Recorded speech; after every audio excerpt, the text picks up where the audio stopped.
A new report from the University of Missouri-St. Louis shows Central Missouri saw a decrease in its rate of drug overdose deaths between 2021 and 2022. According to the report, the Central region had an 8% decrease in overdose deaths, which was the greatest proportional decrease of any region in the state. However, the overall numbers in the state still look grim. In the past year, over 2,000 people died of a drug overdose in Missouri.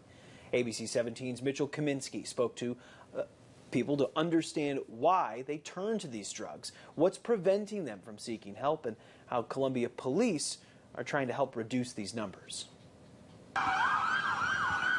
So the first goal when responding to an overdose call is preservation of life. Lieutenant Clint Sinclair has been serving on the Columbia Police Department for 13 years. During that time, he has responded to his fair share of overdose calls.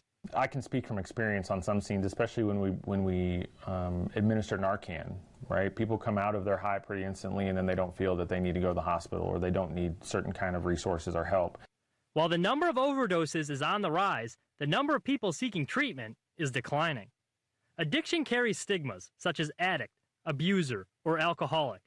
Valley Hope Treatment and Recovery Admissions Manager Dan Bridges says that negative stigmas like these play a role in preventing people from wanting to seek help. Nobody chooses to live a life in that type of misery and that type of emotional pain.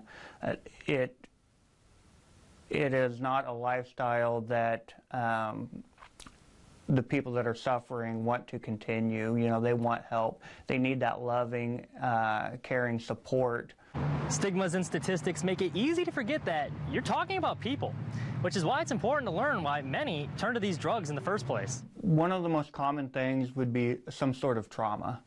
It could be an underlying mental health issue as well. And then what happens is those individuals are seeking some sort of relief from that. And for a small period of time, that substance of choice will work. Honestly, when people get onto or have an opioid addiction, they want something stronger and stronger and stronger. That's typical with any type of drug. That is where the problems start.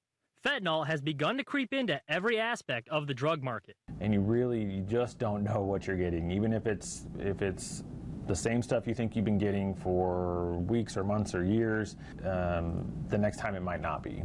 Reporting in Columbia, Mitchell Kaminsky, ABC 17 News.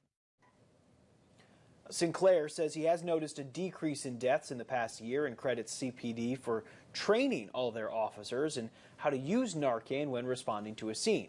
He adds when they respond to a call, they're looking to help and not arrest people. However, further education can help further reduce those numbers.